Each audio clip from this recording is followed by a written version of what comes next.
Hello and welcome to the Boffin Buzz, the podcast for anyone fascinated by farming's future. Well, and welcome to the second Boffin Buzz podcast. The topic that we're going to be looking at today is grass weeds. And anyone who knows me knows that this is something close to my heart. I have got the most terrible blackgrass here on my farm. We've also got problems with ryegrass coming through as well, and brones. And we are part of a project that we're running this year, DEFRA-funded project with NIAB, looking at harvest weed seed control. We're joined here today by Will Smith, who is running the project at NIAB, and also his colleague John Cussans, who many of you will be familiar with, who does I'll leave you to introduce yourself in a minute, John. But one thing I know that you know quite a bit about, John, because you've sampled the blackgrass that I've got here on my farm. Just tell me a little bit about the resistance levels that you found generally in the country with grass weeds, and then tell me, how my grass weeds stack up as well. Yeah, so we've surveyed ryegrass and wild oats, and we're in the middle of a brome survey, but we've also tested lots of blackgrass samples just routinely, including some blackgrass samples from your own farm, of course. And the picture is mixed, as you'd expect. So for blackgrass, we see a predominance. It's very common now to have resistance to these in-crop post-emergence contact-acting herbicides. That's got big implications for practice. It means we've no longer got activity in the crop itself. We're reliant on preems. But also for blackgrass, we're seeing a shift in sensitivity to Fluvannaset, which has been the key active we've used to control blackgrass, certainly recently. And in that respect, your population from your farm has been a bit of a star. So we found that your population is one of those blackgrass populations with very much reduced sensitivity to Fluvannaset, reflecting the practice that you've employed, I would imagine, to overcome resistance to in-crop herbicides. We're very pleased to get a sample. The picture in other weeds is a bit more mixed. So for Italian ryegrass, we did a survey of over 200 samples a couple of years ago now. And what was really interesting in ryegrass is whilst the prevalence of contact-acting herbicides like panoxidine and like the ALS herbicides, including Atlantis, is slightly lower, we see an absolute herbicide resistance trait in Fluvannaset that's developing and emerging, and has really got to a frequency that's completely unexpected very, very quickly. So about 10% of the samples that we got for the survey had very significant proper resistance to Fluvannaset. And I think that is not just losing another active, it's not just resistance developing to another family of herbicides. That represents a shift from resistance only affecting in-crop post-emergence contact-acting herbicides to having a true resistance trait in a pre-emergence herbicide, and that's a very significant development, and I think tells us that for sustainability we're just going to have to pick up our game and really steward the herbicides that we've got even better. So let me get this straight then, John. You're saying that 10% of the ryegrass that's coming into you is resistant to pre-emergence herbicides, and specifically Fluvannaset, which is the most widely used pre-em herbicide, I think, isn't it? 10% of the samples of a 200-odd data set are resistant to Fluvannaset. Not all pre-ems, because there's not total cross-resistance between pre-ems, but resistance to Fluvannaset is a pretty good marker for having reduced performance from pre-emergence herbicides. At the moment, proper resistance, so as in at the field rate you get no efficacy in the tests that we do, only affects Fluvannaset. So we're not, whilst we might be seeing somewhat reduced performance through other preems, it's not resistant. So that's, you say it's only 10%, but we're talking about 10% or 10% occurrence of a trait that we only actually knew about a few years ago. So the rate at which it's developing is the alarming thing, I think. Absolutely. And also, of course, if you're one of those farmers, and I suspect I might be one of them, then it's going to be quite alarming for those farmers, isn't it? Yeah, absolutely. I mean, it makes the job of weed control, with the existing toolbox, as it were, harder and harder and harder. It's this magic 95% control that I think is a number that's all printed in our psyche, is a more and more distant ambition or aspiration as we go forward, particularly this, losing activity, getting resistance to Fluvannaset and slowly losing reactivity to prehems. I question whether we can realistically maintain the levels of weed control that we actually require to keep populations stable with the toolkit that we've got at the moment. Yeah, well, looking at that toolkit, of course, another one that we've got in the armoury is glyphosate. And I know that you've done some work looking at shifts in sensitivity to glyphosate as well. Do you want to just tell us a little bit about that? Yeah, so glyphosate becomes more and more important actually as we take mechanical weeding out of the picture. So I think it's mechanical weeding, you think it's cultivation. As we move towards less cultivation intensity, less frequency, more low disturbance drilling. So drilling with a high disturbance drill is actually mechanical weeding. Low disturbance drilling is taking another element of mechanical weeding out of the system. So if you think about where's the weed control coming from in the system in total, we're actually increasing our reliance on glyphosate over time, even though we're not talking about people who've made that black and white decision to go totally no-till conservation agriculture. Even people who are just on that journey towards reducing cultivation intensity and frequency, you're increasing your reliance on glyphosate.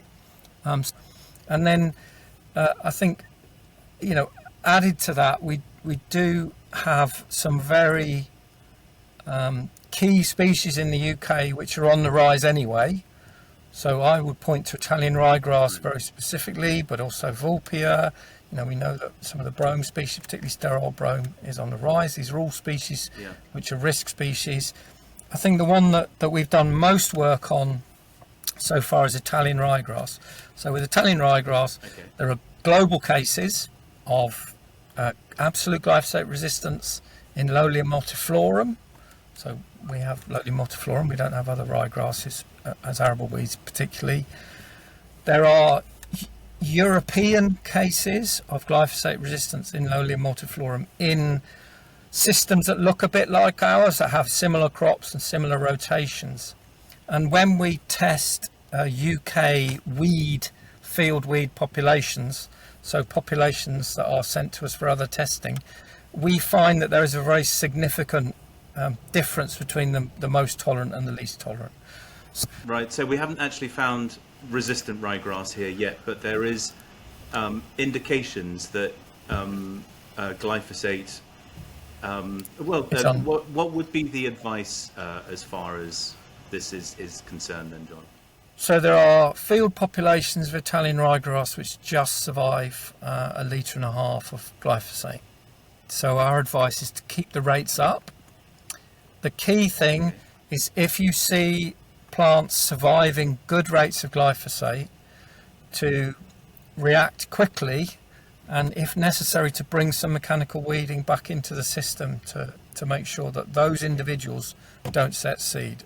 And I think it's that seeing individuals surviving good rates of glyphosate under good conditions that you'd expect activity to react really, really quickly is the advice. So we have, at the moment, we have a single case in the UK where a field population, we collected plants, the population in the field was actually well managed and destroyed with cultivation, but those plants then turned out to have glyphosate resistance. So that's not a field case because we know it's well managed. But if you want to follow that idea of where's the risk, we've got global cases, we've got European cases in this species, we've got field populations collected for other reasons, for resistance tests, having very significantly different levels of sensitivity, and then a single case of where a population which is actually managed in the field goes on to have resistance, we're really, I mean, I hesitate to use the phrase tipping point, but I think that's probably a realistic way to put it. We're really at a tipping point with respect to glyphosate in the UK.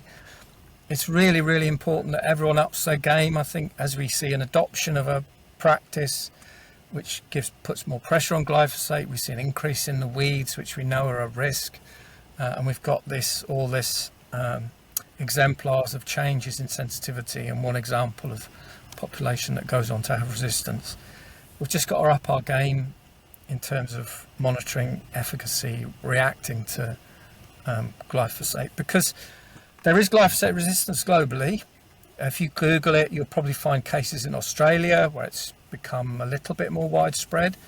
But in Australia, they have other options. They have glyphosate, they have diquat, as well as glyphosate. We're really one deep in that tool, in that total non-selective pre-drilling, set the scene so you can drill with whatever system you want and know that you go into the crop and you can manage the weeds. We are one deep in our armory, and it's more important for us to protect it.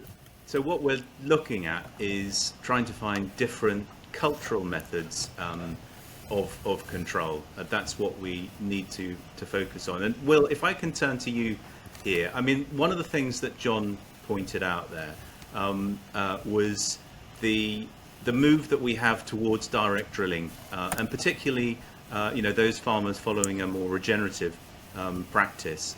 And what are the implications there? So let's just think about what we're doing there in terms of year after year. If you've got seed that falls on the ground, and then we're not cultivating it, we're not burying it, we're leaving it on the ground. So whatever isn't predated off the soil, we're relying on the herbicides to control that, and particularly glyphosate, I guess. So what effect is that having on the weed population, or the weed seed population? I think the first thing, I think John mentioned it right at the beginning, around a system will select the weeds that we're trying to control. So I think the first thing we're trying to sort of observe is that you're going to start to be seeing different weeds, and possibly a little bit less black grass. It's not necessarily a weed that always does quite so well in no-till. But we are going to see these developing weeds. So Vulpia seems particularly appropriate, but also the brome, sterile brome, and sort of meadow and rye brome seem to be coming in more frequently in these sort of lower disturbance systems as a whole system. I see. Well, so you talked about this seed rain aspect. So as well, just talk us through that.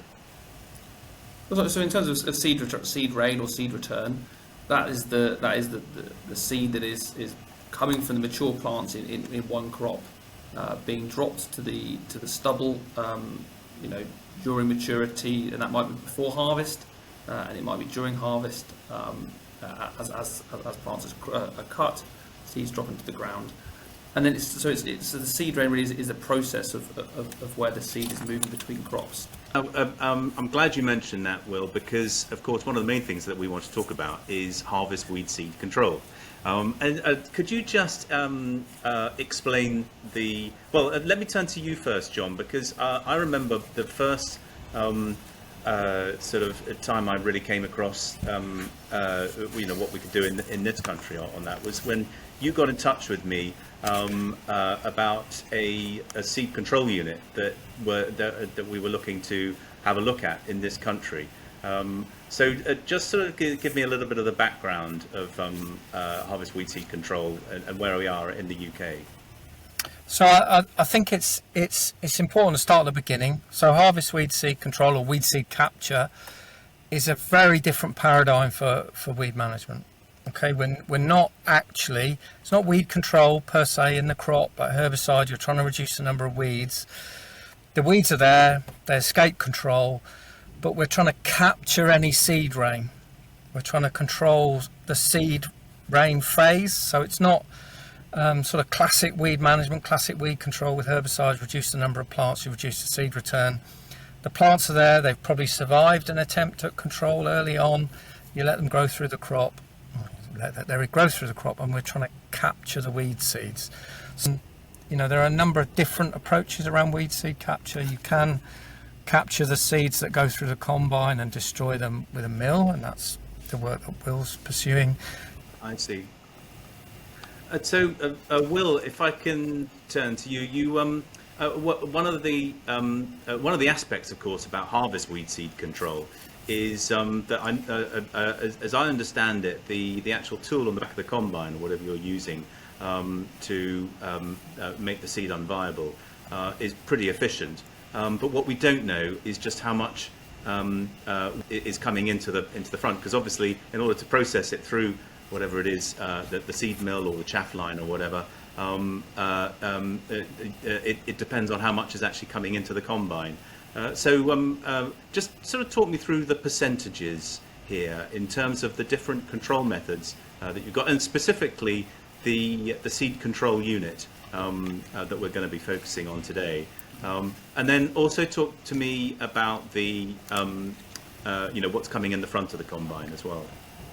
Yes. So I think it's quite well researched. I think that we don't argue with some of the work done by others generally around the world, Australia and America, around the efficacy of a seed mill in its sort of rawest form, which seems to be 96% effective and above on a range of weeds in a range of crop densities, often mimicked in a standalone setup. But I think it's very clear that work has been done, and the conditions that it has been done in, although often done in Australia, often has been used to mimic conditions around the world, in terms of the concept of having maybe, let's say, like a damper straw that's maybe having a bit more work through the combine. But I think that work has been done and is fairly robust in its findings. But quite rightly, that's if you assume therefore that you've got this incredibly high effective machine on the back, the sort of the breaking point of it is whether the seeds are actually going to be getting to it, and there's quite a long process before that takes place. And I think if we sort of work backwards from the seed mill back through the machine, obviously you might have losses during the processing through the machine, so that might mean that some of the seed is going in with the grain, so possibly not moving through the sieves and into the chaff section appropriately. I think from our work that only seems to be 1 or 2%, but it's still a measurable quantity of seed. I think, and then moving further forward to the combine, your combine is moving through the crop. It's disturbing it. If anyone knows, as you walk through a field in sort of late July, early August, and you tip your boots out at the edge of the field and you find all this weed seed in there, a combine is doing exactly the same. It's moving much quicker, and therefore it's like to be knocking an element of weed seed off the heads before it even gets to the combine. So there's sort of a header losses kind of approach. And again, really mainly working for meadow brome, as a seed that had a lot of seed there already. That's sort of a number between sort of 2 and 5%. So already sort of knocking down the percentage of where we could possibly be. Right. And that's before we really get to the really important one, which is the seed actually available? Is it being held on the weed itself? And I think this is really where the project that we've been looking at this summer is really trying to sort of get some specifics across the different weeds. But what we've also tried to do is look at it across the geography of the UK. So we're not just looking at it in a single field in Cambridgeshire, for example, but what does this pattern look like in Yorkshire? What does this pattern look like in Cornwall? So, and that really leads onto the project. So where are we with the figures at the moment then, Will? Give us some figures of how many, what sort of percentage of weed seed is still standing at harvest for some of the major weed seeds that we have that we know from the data. So if we work from a set point, because obviously this is the important part, is that it's going to differ if you're combining a wheat really early in the season or late in the season. But if we pick a sort of a fairly standard timed winter wheat crop being combined early August, then something like blackgrass, we're probably looking at 10 to 20% at the very maximum that might still be on the seed heads. But very often, and certainly the samples we've had in so far this year, suggests it's almost 0% in most cases. So all the blackgrass seed is shed typically by the time you get to winter wheat harvest. For brome, we're a little bit more ambitious, and we think it's somewhere more around 60-70% of the seed has been retained. So we've got a really strong target in meadow brome in particular, but it does appear that this is sort of being repeated in rye brome as well. Right. Sterile brome is a bit more like blackgrass, and it's sort of in between those two sets of figures. So probably 30 to 50% again, sort of from the few samples we've been sent and what we've observed over the last few years. But ryegrass really is the outstanding one there. That sort of seems to be well above 70% quite consistently, and it seems to retain the seed on for a longer period of time. So actually, this is sort of from the samples we've received so far, at least from this season, is that you've got a wider window for harvest weed seed control to sort of operate in. Right. So. Yeah, I mean, what we really want to talk about today is the project that we're currently doing at the moment, that BOFIN and NIAB are doing together, that's funded by DEFRA's Farming Innovation Programme. Now, just to give you some background on this, this was something that we've been working on for quite a while, BOFIN and NIAB.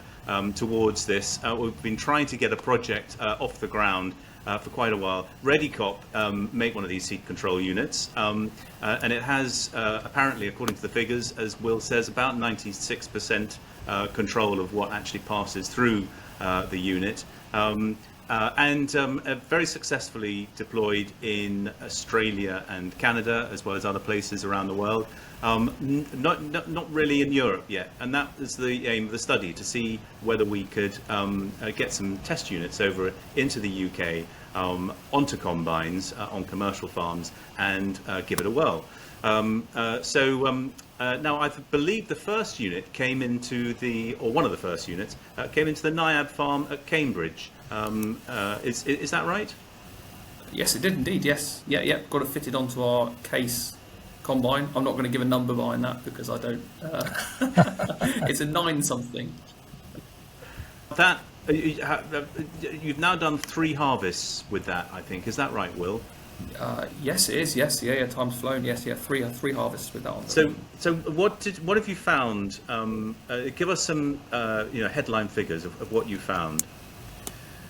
So at the farm, or the various farms that we've got across NIAB in Cambridgeshire, we're sort of relatively lucky. We don't have too many weeds across the farm as a whole from it. But the blackgrass field, over 3 harvests, it's had very little. It has had no appreciable impact on the level of blackgrass observed in the field, even where it's been used over 3 years.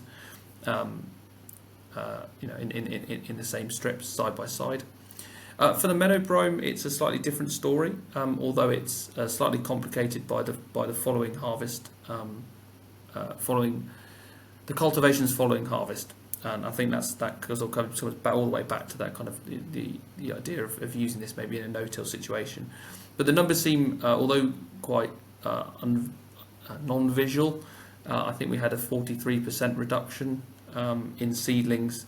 Just associated with using the seed mill. Right. So hang on a second. A 43% reduction in seedlings germinating in the following crop, if you used the seed mill. Is that right? That was correct. Yeah. Right. I see. And that was measured sometime after harvest, I would imagine. Was it? So that's the in-crop measurement. So actually, when we did measure in between the crops, but actually the densities were very high, so it was very difficult to really pull anything out. But by the time it had a glyphosate and had been through, depending on the superficial treatments over the top, their cultivation, when we got back into the following crop, which again was another winter wheat, there was a 43% reduction. 43%. I mean, that's quite significant, really, isn't it? It is. I think, as I say, the numbers were very high, but it is, yes, absolutely. It's, considering that the alternative is not having that. Yeah, absolutely. It's an area of weed management, as John says. It's a different way of thinking about weed management. We're not thinking about control in that crop and trying to protect yield, potentially, if that's your sort of aim of weed management. It's really thinking about the following crop. So, yeah, as a 43% reduction, and then on top of that, we could add your herbicides, your other cultural elements that we could brome. So get to that magical 95%. But if you've already started at 43%, well, you're halfway, almost half. mean, I think Now I just want to move to the following year of trials, the second year, if you like, which was last harvest 2022, and that's when Boffin members stepped up to the plate. So we put out the call to everyone at Boffin to find out who would be interested in being involved in this project, and we got a lot of interest, and in fact. Harvest Weed Seed Control is the seed circle, is one of our most successful groups, communities, if you like, of interested people. And we had loads of people who were very interested in getting the seed control unit. So we had 3 farmers who tried it last year. That was Jake Freestone over near Tewkesbury, and Ted Holmes, Velcourt farmer in Warwickshire, and also Adam Driver over in Suffolk. And so Adam's got a Class Lexion. The John Deere is what Jake has, and then there's a New Holland combine, which is what Ted Holmes had. Now, it has to be said, I think the Redicop, can only be fitted to certain combines, but they are expanding the range. And we'll talk in a bit about a new combine that's come on stream here in the UK. But it does go onto the more modern makes. So, for example, the Class Lexions, it'll be the newer models of the Class Lexions that it fits to. So, so do you just want to talk me through I mean, one of the things that I remember about Adam's farm, for example, going back to this seed rain idea that we were talking about earlier, and I know that Adam's big concern was the blackgrass that he'd been getting. So Adam he's in a controlled traffic farming system. It's all regenerative and so on and so forth, all great as far as that's concerned. But he had noticed that the blackgrass was accumulating. Do you want to just talk us through that, Will? Yeah, it was actually really interesting because I think sometimes, there's farmers will report on a topic and you think, it's shifting, and you sort of go out there with, I'll be honest, an element of skepticism as to how visual this would be in the field, but no, it's absolutely true. So he'd been using CTF, no-till. I think Adam would probably refute the regenerative term, but certainly no-till, and you could see over a number of years he had developed this very clear, almost bell curve across his combining width, where you had a concentration of blackgrass seed and seedlings, and therefore seed heads, in the space between the wheels of the combine, where the majority of it was being put when he's been baling or even straw chopping and not tried pushing the seeds out to the outside. So I think that's the first thing, is that so clearly there is, or has been at times, more blackgrass seed available to the combine than sometimes we've observed. So I say in winter wheat, we're saying there's maybe 10-20% if you're lucky. Adam does have quite a lot of spring cropping in his rotation, and so I think there are opportunities, and that demonstrates there are opportunities in combination with the seed mill, where there are opportunities in which it will work better. And I think this was really for me the importance of getting multiple units out across the UK to try to begin to capture this sort of rotational element with it, and because I think that's it. It's a rotational tool as well as much as a. Now, if I remember rightly, on Adam's farm, another element of this, of course, was to capture the weed just before what was still standing just before harvest. So, if I remember rightly, Will, you came up with a protocol so that farmers could actually take that measurement themselves. And I think the 3 guys tried it out last year, didn't they? So, just talk me through what's involved there. So what we've tried to ask, we asked Adam, Jake, and Ted, and whoever else they had on hand, was to just before the combine got to the field, ideally the same day, was to go and collect at least 20 heads of each weed that was in the field, and there might be multiple species if there were, and then use that to calculate from an estimated seed shedding score. So we actually asked them to count all the seeds on each head, which was quite a bit of a task. but asked them to count the number of seeds, which we could then work back from reference values for particularly blackgrass and brome that we already have in terms of average number of seeds per head. So we can use those figures to then estimate the amount of seed that was shed in a given season. I see. Right. Let's just so going back to the results that we got from last year. Now it was quite an odd year in terms of if we think back to last year, it was a very, very hot and dry June and July, I seem to remember. So just talk me through some of the figures that we got back. I'll tell you what, I have actually got the figures nearby.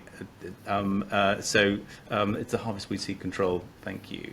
And now, if I remember rightly, what we found on Adam's farm was that 54% of the blackgrass was still of the blackgrass seed was still in the ear when the combine went through.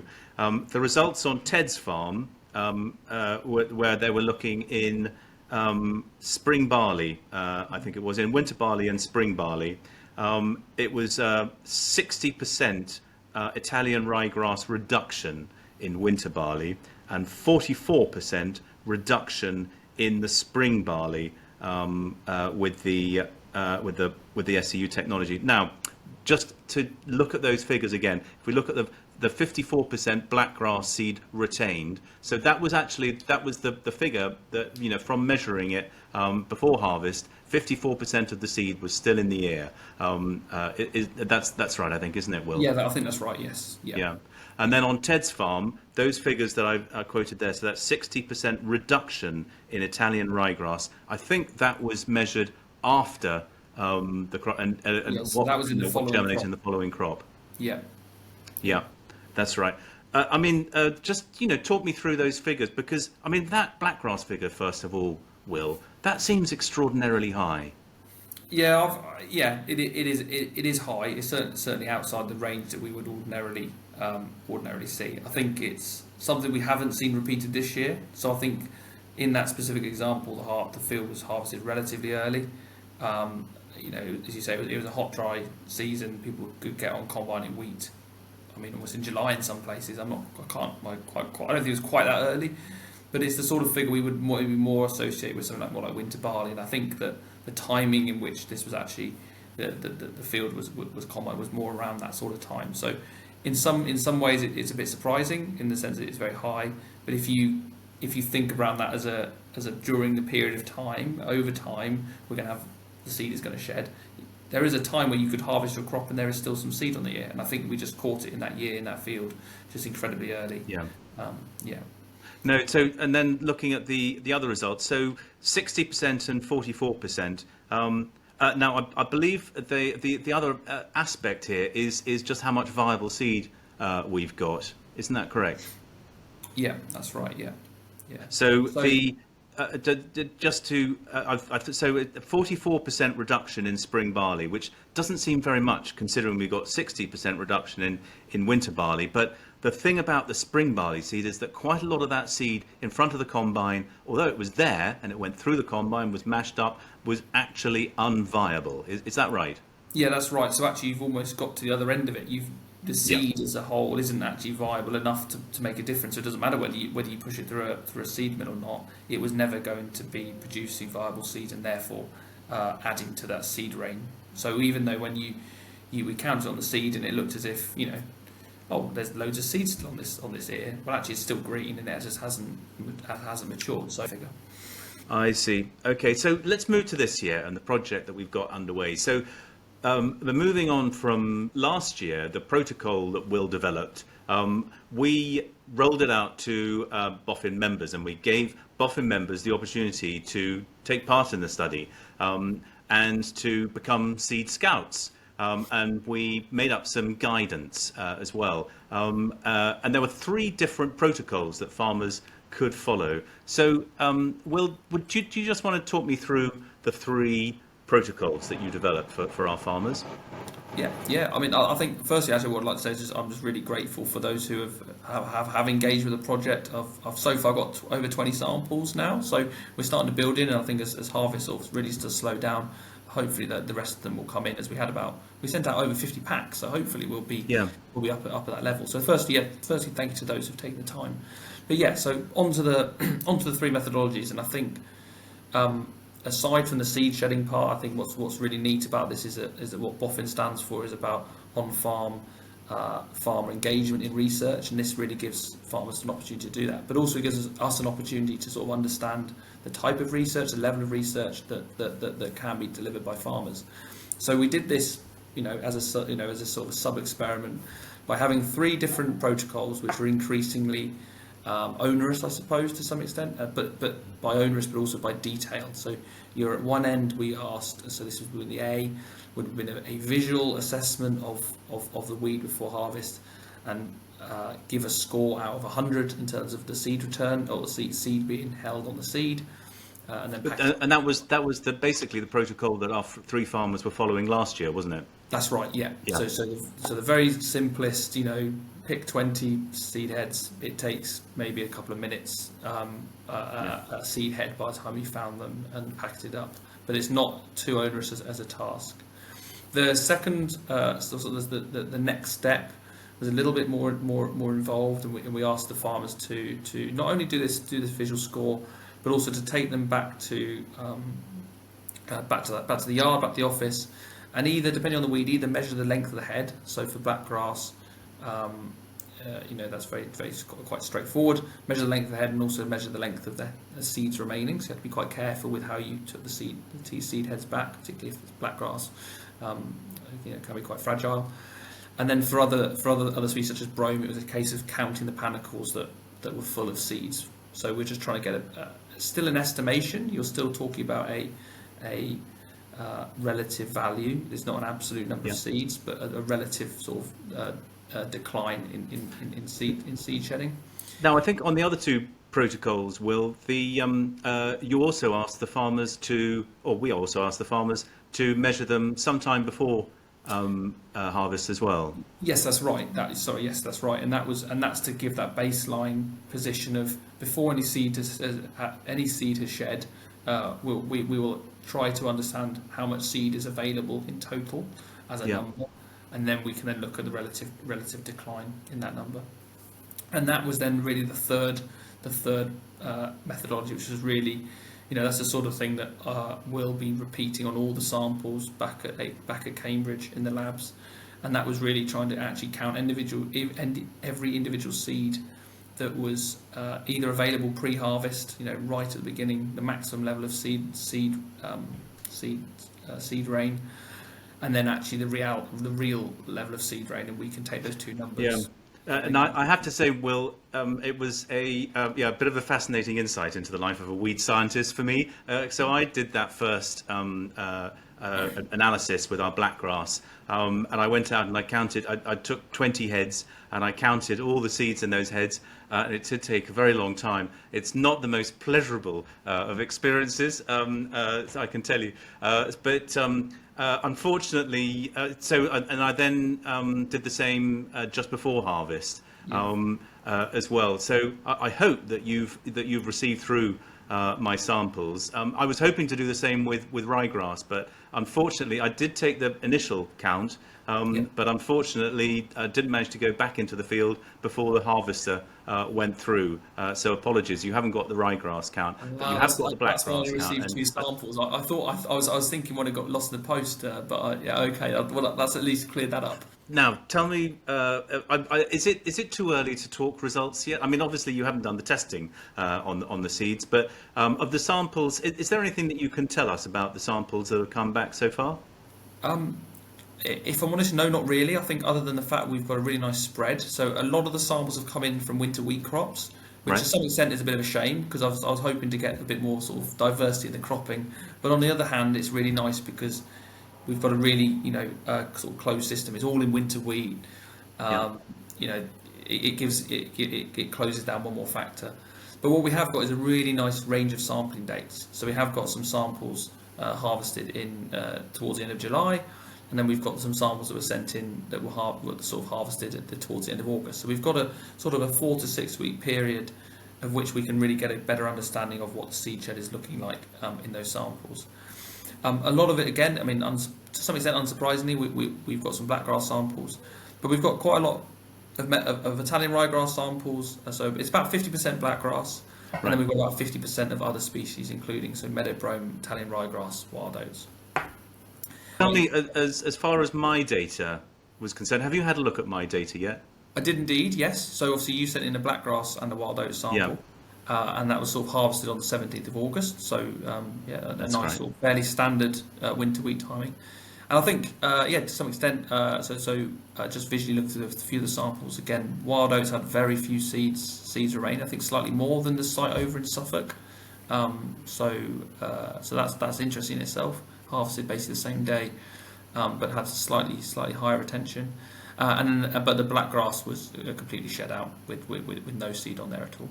Yeah, no, I do remember there was very little, and I do remember last year there was a lot more on the heads as well. Yeah, well, we'll obviously keep in touch with you, Will, and everyone who sent in samples, by the way, we will be giving you your individual analysis. Will's obviously got some more sampling to do and more analysis to do, but we'll get those results back to you. We'll also be publishing the results, the aggregated results, if you like, to give people some feedback on that when we get those as well. But that's not the end of the project by any means, I think, is it, Will? Because we've still got our 3 farmers again, and we're joined as well by Keith Challen, who has got a Fendt Ideal 10 combine. He's got a Redicop SCU now fitted to the Fendt. That was fitted about just over a month ago, no, 6 weeks ago now. And we went to see it out in the field. There's a video on our YouTube channel that you can watch of the Fendt in action, and us talking to Keith about his blackgrass problem, which, I mean, you know, he's got quite a blackgrass problem as well. So just tell me, Will, you know, the trials that you're doing with our, are you doing a trial with Keith as well? Keith, you know, those who know Keith, sort of, you know, he's sort of quite a pioneering farmer in his own right, and has done work with Redicop before, but certainly is one to get stuck into these types of projects. So I'm hoping that he has picked a few fields out and done a few strips that we can visit in the autumn, and sort of start the first year and build on from there. Yeah. But just think about so the 3 farmers, Adam, and then we've also got, as I say, Jake and Ted. So what are the studies that you're doing on their farms?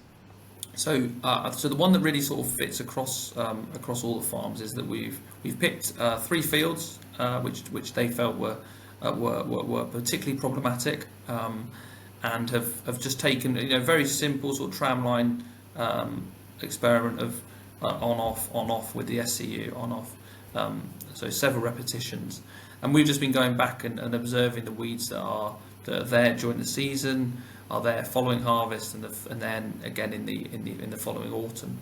And this is only so whilst we had the Cambridge machine for 3 seasons, this is just the 2nd season for those farms.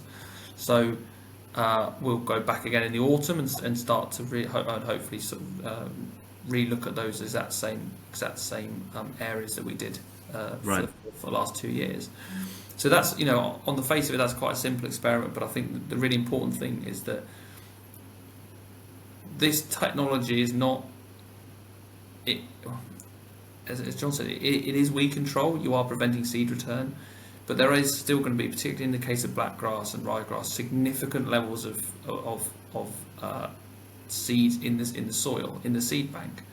So it's going to take a number of years to really erode, even if we are getting 100% control of any seed return. Even if that is what we're getting, and I don't think we're quite getting that, we might be in some cases 80%. It's going to take quite a long time to really erode the seed bank to the point at which we may in some cases be quite visual. So this is definitely a long-term initiative, and we don't necessarily expect to see things in the first year or 2. But I hope by the coming autumn we'll begin to be picking up some differences, particularly at Ted's on the Italian ryegrass. And okay, so can I just ask, coming back to you, John. We've talked through what harvest weed seed control is. We've talked through the trials that we're currently doing in it. So, what's the significance of this research work, particularly for farmers? Then, I mean, I think primarily it's about giving us more tools.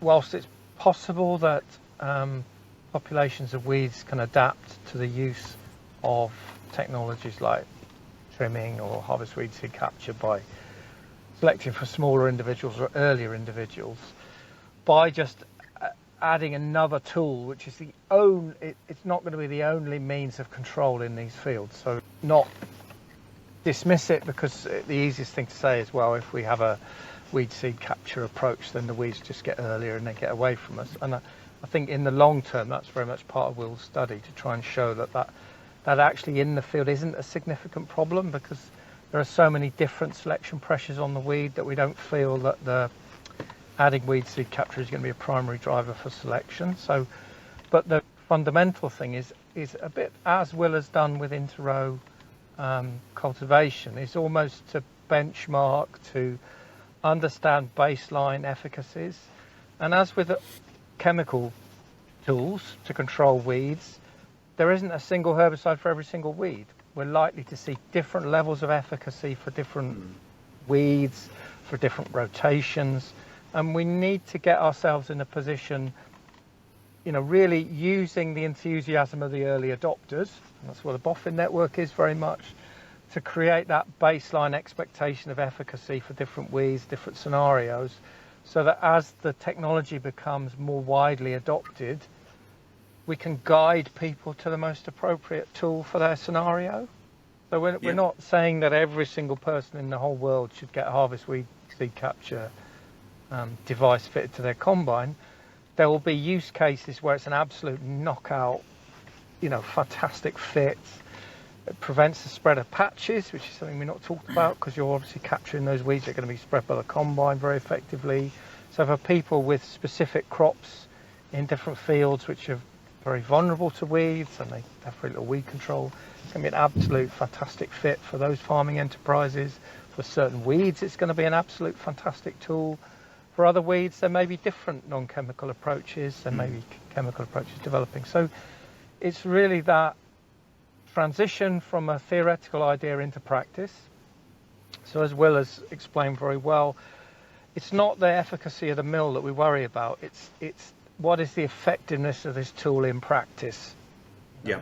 Will's obviously got the real passion. I'm probably a little bit too old to be that passionate, but in weed science, this is going to be a big part of the future. This taking the pressure off, not just glyphosate, but all chemicals, meeting the public policy requirements that take us in a certain direction in terms of systems. We are going to need a much wider range of weed management tools, weed seed capture, mechanical weed control through inter-row hoeing. These are all going to be part of the future, and I think at NIAB we want to harness that proper enthusiasm of early adopters that the Boffin network represents, and really capture that data, because the danger is we're going to change the system, change the weeds, have pressures in weed control, and then scrabble around for solutions. We can, with the work that Will's doing, we're going to put ourselves in a position where we can bed in effective weed control as we make the transition into these. And I know we don't all like the term regenerative agriculture, but that's definitely the direction of travel for me. And I know, as I say, Will's even more passionate. Unless we embed in that transition effective weed management, we're going to end up with systems where there are real problems for weed control, sustainability, and have to scrabble around for solutions. It's a really exciting project. We're feeding off the excitement of the Boffin members, I think, to a large extent.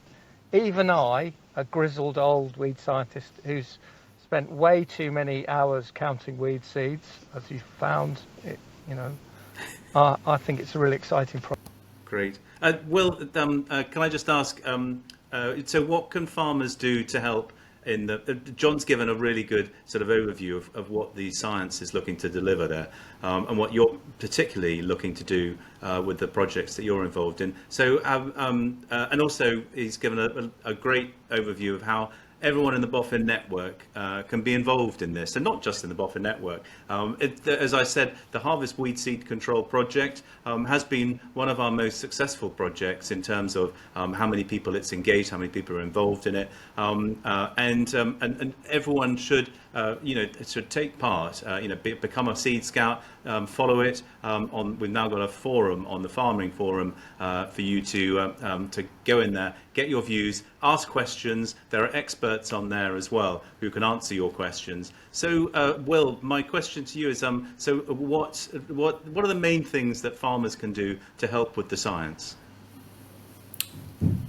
I think in this particular example, I think that it's a case of being engaged enough to take part in anything. That if there's an opportunity to be involved with the science, say yes. As much as I'd love to spend my time through July and August chasing combines around the country, that is unfeasible. So the fact that they have engaged and been able to send the samples in across the country has obviously been invaluable. Otherwise, you end up with a very, in our case, a very East Anglian centric view of the world. And for you, I imagine it doesn't extend far out the Cotswolds. So to make sure that we are, as NIAB, are developing tools and being involved with projects that are going to help all farmers across the country, to some extent, it's up to all those farmers to also buy in and help us to evaluate these tools and to give their feedback on what they require. So great. Now, well, that's fantastic. That's been a really, gosh, we've spent a long time talking about this, but I have to say this is certainly a topic that's close to my heart. So just to sort of summarize those key tips, I guess, for this season is maximize that out of crop window, so that you can hit as much of the grass weeds before your crop as you can. Late drilling, as well, as John said. And also then when you get into the herbicide program, mix your actives, mix your modes of performance there, modes of action. And of course, throughout all of this, try to maximize the cultural control techniques. And of course, that's the thing about Harvest Weed Seed Control. It is a new form of control, or new window of control that perhaps we haven't really thought of before in this country. So look, I just want to say a really, really big thank you to Will and to John for joining us today on the Boffin Buzz for this really interesting, in-depth look at Harvest Weed Seed Control. We've got loads of videos on our video channel that you can catch up on, looking at some of the techniques that we were talking through about measuring the weed seeds and so on, and other aspects of the Harvest Weed Seed Control. We've got some really good video of the harvest, the seed control unit, the ReadyCrop seed control unit in action on Jake's farm and on Adam's farm and on Key's farm as well. So have a look at those, videos, and see for yourself what it does, and also stay in touch. Come to the forum, our new forum on the Farming Forum. You'll find it there. Harvest Weed Seed Control is in the Knowledge and Farming section on the Farming Forum. So join us there, where we'll have the discussion going. That's where the results will come first. And I know that Will is going to be taking part in that forum as well. So if you've got any questions specifically for Will, do stick them in there, and he'll come back with responses for you.